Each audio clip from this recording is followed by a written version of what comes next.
Yeah,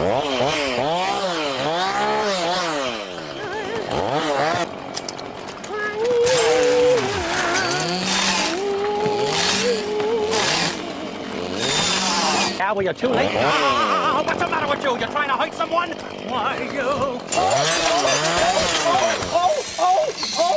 Oh, look! That hammer! No, where's the hammer? Not that! Give it to me! But that! No, please! No! Give me a hammer! Oh, boys! No! I'm a victim of circumstance! I'll circumstance you! Yeah, let me get him!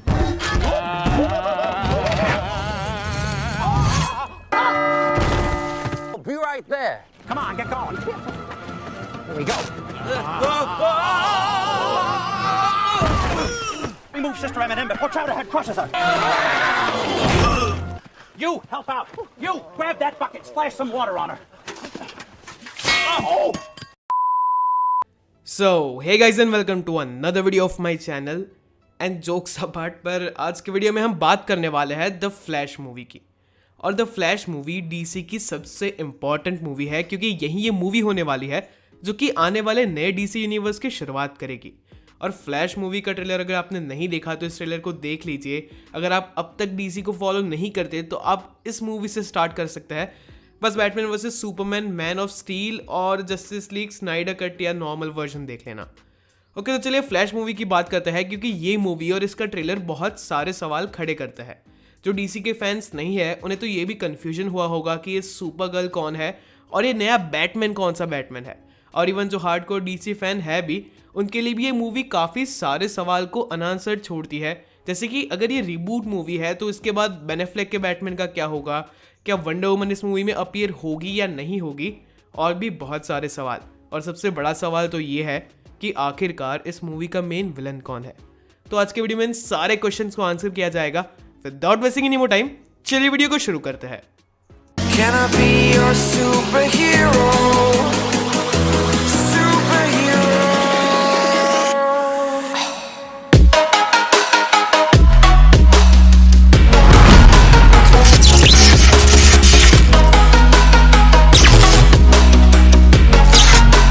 चलिए, जिन लोगों को कुछ भी नहीं पता उनके लिए scratch से बताता हूँ।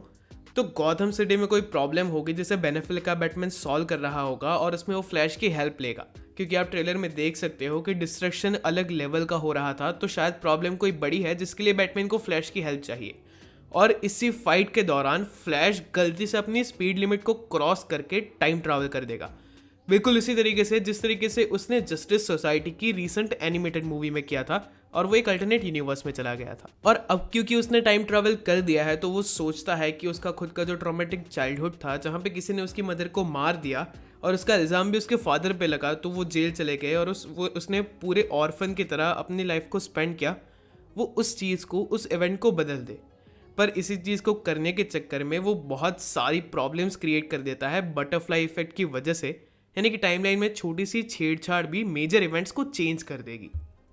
सबसे पहला और मेजर चेंज ये है कि इस यूनिवर्स में बेन एफ्लेक नहीं बल्कि माइकल कीटन बैटमैन है।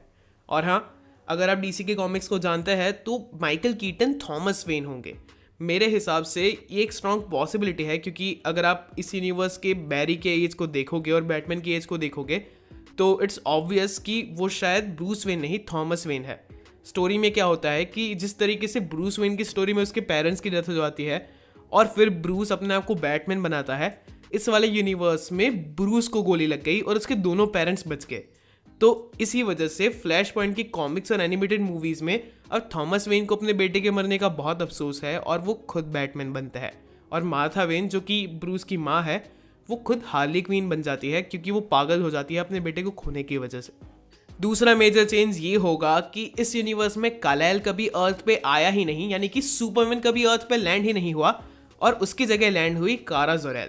अब कॉमिक बुक में और रियल यूनिवर्स में ऐसा होता है कि कालाइल यानी कि सुपरमैन अर्थ पे अपने बचपन में लैंड हो जाता है, पर जब उसे क्रिप्टॉन से छोड़ा गया था, लॉन्च किया गया था, तब उसी के नज़दीक के एक सिटी से उसकी कजिन जिसका नाम कारा जोरेल है उसको भी लॉन्च किया जाता है। पर क्योंकि उसकी स्पेसशिप की ट्रेजेक्ट्री कुछ अलग होती है तो वो बहुत सारे ईयर्स लेती है अर्थ पे आने में, और जब तक वो अर्थ पे आती है वो एक एडल्ट लेडी बन चुकी होती है। पर इस वाले फ्लैश पॉइंट में ऐसा होगा कि कालाइल यानी कि सुपरमैन कभी अर्थ पे आएगा ही नहीं और उसकी जगह कारा ज़ोरेल अर्थ पे आएगी, पर वो लैंड होगी रशिया या फिर सोवियत यूनियन में। उसके ऊपर एक्सपेरिमेंट्स होंगे और उसे आज तक कभी भी सन से एक्सपोज नहीं किया गया, यानी कि उसने सन को कभी एक्सपीरियंस नहीं किया और वो कभी सुपर गर्ल बनी ही नहीं।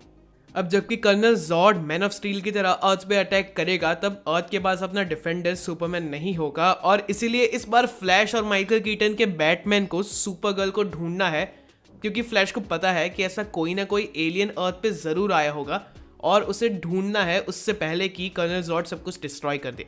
तो हाँ, ये भी स्टोरी का एक मेजर एलिमेंट होने वाला है। इसके अलावा फ्लैश पॉइंट की कॉमिक्स और एनिमेटेड मूवी का एक स्ट्रॉन्ग स्टोरी फैक्टर है वर्ल्ड वॉर 3 बिटवीन अमेजॉन्स एंड एटलांटियंस, यानी कि वंडर वुमन और उसके पूरे अमेजॉन्स और एटलांटिस के बीच में एक वॉर होगी जो कि ह्यूमैनिटी को भी बहुत ज़्यादा अफेक्ट करेगी और इसका रीज़न होगा मेरा की डेथ। कॉमिक में कुछ ऐसा होता है कि वंडर वुमन और एक्वामैन की शादी हो जाती है जिससे मेरा खुश नहीं होती। Mera tries to kill Wonder Woman, पर वंडर वुमन उसे मार देती है, जिसकी वजह से इन दोनों एम्पायर्स के बीच में वर्ल्ड वॉर 3 होने लगता है। अब इसे ट्रेलर में बिल्कुल नहीं दिखाया गया, पर मुझे लगता है ये एक स्ट्रॉन्ग पॉसिबिलिटी है। डीसी अपनी नई स्लेट में वंडर वुमन और एक्वामैन को लेकर कुछ रिवील नहीं कर रहा, ना ही हमें ये बता रहा है कि क्या ये कैरेक्टर्स अब आने वाले डीसीयू में रहेंगे या नहीं, जिसका रीज़न ये है कि डीसी आई गेस ज़्यादा रिवील नहीं करना चाहता, पर शायद इस वर्ल्ड वॉर 3 को, इस वॉर को या फिर एटलीस्ट इसके ग्लिम्स को हमें मूवी में दिखाया जाएगा। और ये बहुत अच्छे से रिबूट को एक्सप्लेन भी कर सकता है कि माइकल कीटन का बैटमैन चेंज हो गया, सुपरमैन चेंज हो गया, तो ये सारे कैरेक्टर्स चीज़ें फिक्स होने के बाद बदल जाएंगे। पर क्योंकि वंडर वुमन और एक्वामैन के कैरेक्टर्स वहीं थे उस फ्लैश पॉइंट की स्टोरी में भी, तो इन कैरेक्टर्स के ऊपर अफेक्ट नहीं आया और ये कैरेक्टर्स नई टाइमलाइन में भी रहेंगे। इसी के साथ साथ अगर मेरा की डेथ दिखाई जाती है तो हाँ, ये लोग मेरा से भी अपने हाथ धो सकते हैं और एम्बर हर्ड से पीछा छुड़ा सकते हैं। और हाँ, बीच में ऐसे रिपोर्ट्स आए थे कि गैल गैडोट ने मूवी के लिए कुछ सीन्स को शूट किया है, कुछ केमियो शूट किया है, तो let's just wait and watch. I also don't really know कि क्या होगा। पर चलिए सबसे फंडामेंटल क्वेश्चन पे आ जाता है कि हमने ट्रेलर देख लिया, हमने दो बैरी एलन देख लिए, बैरी एलन की स्टोरी देख ली, माइकल कीटन, सुपर गर्ल, पर आखिरकार मूवी का मेन विलन कौन होगा? So according to me there is a possibility कि ये जो यंग फ्लैश, इस टाइमलाइन का फ्लैश हमें दिखाया गया है, वो इस मूवी का मेन विलन हो। किस तरीके से? तो देखो, इस फ्लैश को, जब हमारा फ्लैश इस टाइमलाइन में आया, इस यंग फ्लैश को अब तक पावर्स नहीं मिली थी, पर माइकल कीटन के बैटमैन और हमारे फ्लैश की हेल्प से इस फ्लैश ने अपनी पावर्स को गेन किया। पर जब इस फ्लैश ने देखा कि किस तरीके से उसकी टाइमलाइन डिस्ट्रॉय हो रही है और शायद हमेशा के लिए चेंज हो जाएगी, क्योंकि माइकल कीटन और हमारा फ्लैश तो यही चाहता है कि वो इन केओस को मिटाए और वापस से टाइमलाइन चेंज करे, तो उसे लगेगा कि इसे जो पावर मिली है, इसके साथ जो भी अच्छा हो रहा है, जैसे कि शायद इसकी मदर की डेथ नहीं हुई, उसे प्रिवेंट कर दिया गया, ये सारी चीज़ें चेंज हो जाएगी। और इसीलिए अपनी ग्रीड को चलते हुए ये फ्लैश ट्राई करेगा अपनी टाइमलाइन को बचाने की और हमारे फ्लैश को टाइम ट्रैवल करते हुए रोकने की, और इसीलिए यही फ्लैश एंड में विलन बन जाएगा कर्नल जॉर्ड के मरने के बाद। अगर आपने द फ्लैश की एनिमेटेड मूवी देखी है फ्लैश पॉइंट, तो आपको याद होगा वहाँ पे कुछ ऐसा ही सीन होता है कि जब रिवर्स फ्लैश और फ्लैश दोनों दौड़ रहे हैं, तो उनकी कंबाइंड स्पीड फोर्स की वजह से कोई भी एक टाइम बैरियर को क्रॉस नहीं कर पा रहा, फोर्स डिवाइड होती जा रही है, और इसलिए रिवर्स फ्लैश को मारना ही होगा अगर इस टाइमलाइन को रीसेट करना है। तो शायद कुछ ऐसा हो कि इस वाले नए फ्लैश को पुराने फ्लैश को मारना ही पड़े टाइमलाइन को रीसेट करने के लिए, और मरने के बाद ये फ्लैश डार्क फ्लैश बने।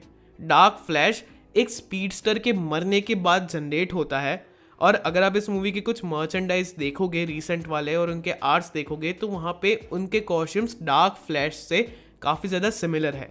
इवन नए वाले फ्लैश को तो बैटमैन का ब्लैक कॉस्ट्यूम ही दिया गया है, तो वो डार्क फ्लैश की फॉर्म में और कूल लगेगा, और ये विलन बहुत ओपी हो सकता है। Well, there are endless possibilities. अगर आप रेडिट उठाओगे तो आपके ऊपर फैन थियरीज की बारिश हो जाएगी। कोई बोल रहा है बेन एफ्लेक का बैटमैन जब उसकी टाइमलाइन इरेज हो जाएगी उसके बाद रेड डेथ बनेगा, और आगे जाके रेड डेथ यानी कि बैटमैन का ही एक स्पीडस्टर वर्जन, और आगे जाके नए बने हुए डीसी यूनिवर्स को वापस से ठीक करके पुराने में लाने की ट्राई करेगा, जिससे अल्टीमेटली किसी आगे की मूवी में फ्लैश डिफीट करेगा। कोई कह रहा है कि कारा ज़ोरेल यानी कि सुपर गर्ल एंड में फ्लैश के साथ टाइम ट्रैवल करके हमारे नए यूनिवर्स में भी आ जाएगी और नए डीसीयू को ज्वाइन करेगी। तो बहुत सारी एंडलेस पॉसिबिलिटीज़ है, पर आंसर्स के लिए तो हमें मूवी ही देखनी पड़ेगी। मैं तो मूवी के लिए एक्साइटेड हूँ, आप हो या नहीं कमेंट्स में मुझे ज़रूर बताना। That is it for today guys. अगर वीडियो अच्छा लगा हो तो इसे लाइक करो, शेयर करो, चैनल पर नए हो तो चैनल को सब्सक्राइब कर दो। मिलते हैं हमारे अगले वीडियो में।